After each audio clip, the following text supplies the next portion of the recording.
ఇక ఢిల్లీ అసెంబ్లీ ఎన్నికల్లో ఆమ్ ఆద్మీ పార్టీ ఓడిపోవడంతో ఇప్పటిదాకా సీఎంగా పనిచేసిన ఎమ్మెల్యే అతిషి రాజీనామా చేశారు. లెఫ్టినెంట్ గవర్నర్ బీకే సక్సేనాకు అతిషి ఆ లేఖను సమర్పించారు.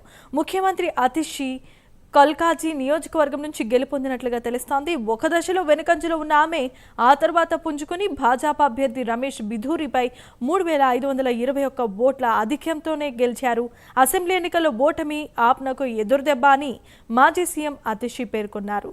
తనపై నమ్మకంతో కాల్కాజీ ఓటర్లు తనను గెలిపించినందుకు కృతజ్ఞతలు తెలిపారు. ఆమె భాజపా చేస్తున్న అక్రమాలు, అవినీతికి వ్యతిరేకంగా తమ పార్టీ ఎప్పుడూ పోరాటం కొనసాగిస్తూనే ఉంటుందని ఆమె స్పష్టం చేశారు.